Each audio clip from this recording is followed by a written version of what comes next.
సాధారణంగా మనం శివారాధన కార్తీకంలో విశేషంగా చేసుకుంటాం. ప్రతి సోమవారం శివుడికి సంబంధించిన వారంగానే భావిస్తాము. ప్రతి మాస శివరాత్రి కూడా శివారాధన ప్రత్యేకంగా చేస్తాం.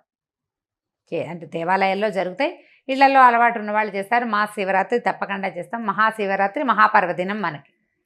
అయితే ఈ శుభ శ్రావణ మాసంలో సోమవారాలను కూడా శివార్చనకి కేటాయించుకోవచ్చు. ఇదొక పద్ధతి.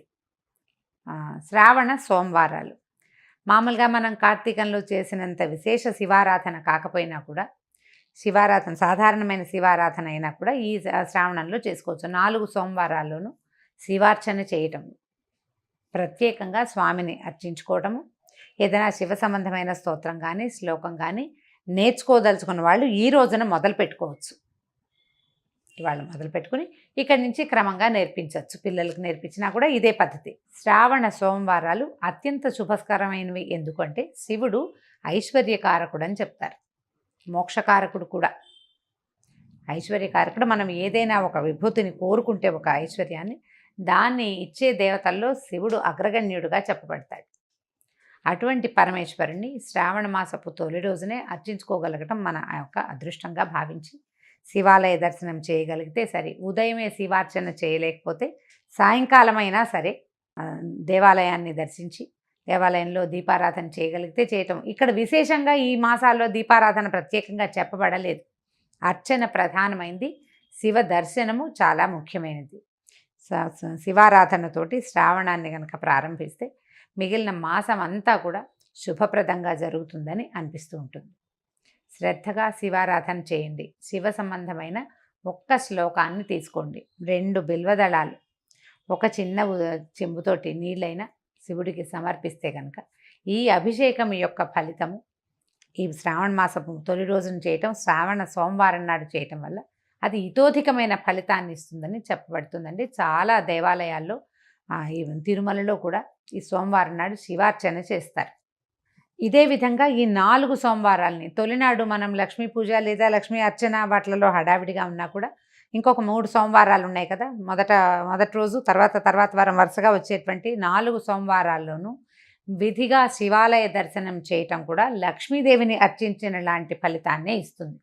ఒకవేళ వ్రతము అది చేసుకోలేని వాళ్ళు, అలవాటు లేని వాళ్ళు శివారాధన చేసుకోవచ్చు. శ్రావణ మాసంలో 4 సోమవారాల్లోనూ దేవాలయ దర్శనం చేయటం, పరమేశ్వరుడికి అభిషేకం చేసిన అభిషేక తీర్థాన్ని తీసుకోవటం, స్వామివారిని నందీశ్వరుడి మీదుగా లింగ స్వరూపాన్ని దర్శనం కనుక చేస్తే విశేషమైన ఫలితం ఇస్తుంది.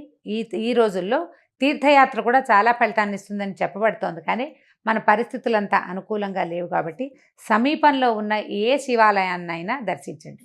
అయితే మనం సాధారణంగా అందరూ చేసేదేనండి, మన ఊళ్ళో ఉన్న గుళ్ళని వాటిని వదిలిపెట్టేస్తాము, ఏదో ఒక గుడి చూస్తాం అంతే. సాధారణంగా యాత్రలకు వెళ్ళాలని భావిస్తాం. అలా కాకుండా మన ఊరిలో మనం అసలు చూడని శివాలయాలు ఏవైనా ఉన్నాయేమో కనుక్కొని అక్కడికి వెళ్ళి దర్శనం చేయండి. అది అమోఘమైన ఫలితాన్ని ఇస్తుంది. మనం ఉన్న ఊళ్ళో ఉన్నటువంటి దేవాలయాల్ని దర్శనం చేయకుండా మనం కాశీ రామేశ్వరం వెళ్ళినా కూడా ఫలితం లభించదు. ఇక్కడది చూడాలి తప్పకుండా. పరిసరాల్లో ఉన్నది శివాలయ దర్శనం చేయాలి. శ్రావణంలో తప్పకుండా ఒక శివాలయ దర్శనాన్నైనా ప్రయత్నం చేసి చూడండి. ఇది దీనివల్ల ఐశ్వర్యప్రదుడుగా ఉండేటువంటి పరమేశ్వరుని కటాక్షం తప్పక లభిస్తుంది. ఇప్పుడు మనకి ఆరోగ్యలక్ష్మి లేదు, చాలా అవస్థగా ఉంది. ప్రజల్లో చాలామందికి ధనలక్ష్మి ఇది కూడా లేక బాధపడుతున్న వాళ్ళు ఉన్నారు. అలాంటి వాళ్ళందరూ కూడా ఇలాంటి శివ దర్శనం చేస్తే తప్పకుండా ఫలితం లభిస్తుంది. సాధారణంగా మనం శివారాధన కార్తీకంలో విశేషంగా చేసుకుంటాం. ప్రతి సోమవారం శివుడికి సంబంధించిన వారంగానే భావిస్తాము. ప్రతి మాస శివరాత్రి కూడా శివారాధన ప్రత్యేకంగా చేస్తాం. అంటే దేవాలయాల్లో జరుగుతాయి, ఇళ్లలో అలవాటు ఉన్న వాళ్ళు చేస్తారు. మాస శివరాత్రి తప్పకుండా చేస్తాం. మహాశివరాత్రి మహాపర్వదినం మనకి. అయితే ఈ శుభ శ్రావణ మాసంలో సోమవారాలను కూడా శివార్చనకి కేటాయించుకోవచ్చు. ఇదొక పద్ధతి. శ్రావణ సోమవారాలు మామూలుగా మనం కార్తీకంలో చేసినంత విశేష శివారాధన కాకపోయినా కూడా, శివారాధన సాధారణమైన శివారాధన అయినా కూడా ఈ శ్రావణంలో చేసుకోవచ్చు. 4 సోమవారాల్లోనూ శివార్చన చేయటం, ప్రత్యేకంగా స్వామిని అర్చించుకోవటము, ఏదైనా శివ సంబంధమైన స్తోత్రం కానీ శ్లోకం కానీ నేర్చుకోదలుచుకున్న వాళ్ళు ఈ రోజున మొదలు పెట్టుకోవచ్చు. ఇవాళ మొదలు పెట్టుకుని ఇక్కడి నుంచి క్రమంగా నేర్పించవచ్చు. పిల్లలకు నేర్పించినా కూడా ఇదే పద్ధతి. శ్రావణ సోమవారాలు అత్యంత శుభస్కరమైనవి. ఎందుకంటే శివుడు ఐశ్వర్యకారకుడు అని చెప్తారు, మోక్షకారకుడు కూడా. ఐశ్వర్యకారకుడు. మనం ఏదైనా ఒక విభూతిని కోరుకుంటే, ఒక ఐశ్వర్యాన్ని, దాన్ని ఇచ్చే దేవతల్లో శివుడు అగ్రగణ్యుడుగా చెప్పబడతాడు. అటువంటి పరమేశ్వరుణ్ణి శ్రావణ మాసపు తొలి రోజునే అర్చించుకోగలగటం మన యొక్క అదృష్టంగా భావించి శివాలయ దర్శనం చేయగలిగితే సరే. ఉదయమే శివార్చన చేయలేకపోతే సాయంకాలమైనా సరే దేవాలయాన్ని దర్శించి దేవాలయంలో దీపారాధన చేయగలిగితే చేయటం. ఇక్కడ విశేషంగా ఈ మాసాల్లో దీపారాధన ప్రత్యేకంగా చెప్పబడలేదు. అర్చన ప్రధానమైంది, శివ దర్శనము చాలా ముఖ్యమైనది. శివారాధనతోటి శ్రావణాన్ని కనుక ప్రారంభిస్తే మిగిలిన మాసం అంతా కూడా శుభప్రదంగా జరుగుతుందని అనిపిస్తూ ఉంటుంది. శ్రద్ధగా శివారాధన చేయండి. శివ సంబంధమైన ఒక్క శ్లోకాన్ని తీసుకోండి.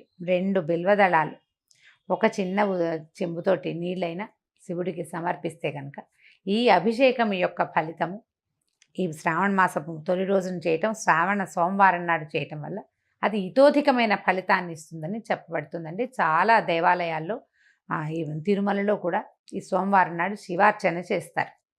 ఇదే విధంగా ఈ 4 సోమవారాలని తొలినాడు మనం లక్ష్మీ పూజ లేదా లక్ష్మీ అర్చన వాటిలలో హడావిడిగా ఉన్నా కూడా ఇంకొక 3 సోమవారాలు ఉన్నాయి కదా. మొదటి రోజు తర్వాత వారం వరుసగా వచ్చేటువంటి 4 సోమవారాల్లోనూ విధిగా శివాలయ దర్శనం చేయటం కూడా లక్ష్మీదేవిని అర్చించిన లాంటి ఫలితాన్నే ఇస్తుంది. ఒకవేళ వ్రతము అది చేసుకోలేని వాళ్ళు, అలవాటు లేని వాళ్ళు శివారాధన చేసుకోవచ్చు. శ్రావణ మాసంలో 4 సోమవారాల్లోనూ దేవాలయ దర్శనం చేయటం, పరమేశ్వరుడికి అభిషేకం చేసిన అభిషేక తీర్థాన్ని తీసుకోవటం, స్వామివారిని నందీశ్వరుడి మీదుగా లింగ స్వరూపాన్ని దర్శనం కనుక చేస్తే విశేషమైన ఫలితం ఇస్తుంది. ఈ రోజుల్లో తీర్థయాత్ర కూడా చాలా ఫలితాన్ని ఇస్తుందని చెప్పబడుతోంది. కానీ మన పరిస్థితులంతా అనుకూలంగా లేవు కాబట్టి సమీపంలో ఉన్న ఏ శివాలయాన్నైనా దర్శించండి. అయితే మనం సాధారణంగా అందరూ చేసేదేనండి, మన ఊళ్ళో ఉన్న గుళ్ళని వాటిని వదిలిపెట్టేస్తాము, ఏదో ఒక గుడి చూస్తాం అంతే.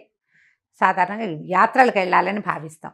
అలా కాకుండా మన ఊరిలో మనం అసలు చూడని శివాలయాలు ఏవైనా ఉన్నాయేమో కనుక్కొని అక్కడికి వెళ్ళి దర్శనం చేయండి. అది అమోఘమైన ఫలితాన్ని ఇస్తుంది. మనం ఉన్న ఊళ్ళో ఉన్నటువంటి దేవాలయాల్ని దర్శనం చేయకుండా మనం కాశీ రామేశ్వరం వెళ్ళినా కూడా ఫలితం లభించదు. ఇక్కడది చూడాలి తప్పకుండా. పరిసరాల్లో ఉన్నది శివాలయ దర్శనం చేయాలి.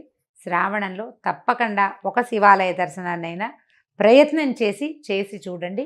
ఇది దీనివల్ల ఐశ్వర్యప్రదుడుగా ఉండేటువంటి పరమేశ్వరుని కటాక్షం తప్పక లభిస్తుంది. ఇప్పుడు మనకి ఆరోగ్య లక్ష్మి లేదు, చాలా అవస్థగా ఉంది. ప్రజల్లో చాలామందికి ధనలక్ష్మి ఇది కూడా లేక బాధపడుతున్న వాళ్ళు ఉన్నారు. అలాంటి వాళ్ళందరూ కూడా ఇలాంటి శివ దర్శనం చేస్తే తప్పకుండా ఫలితం లభిస్తుంది.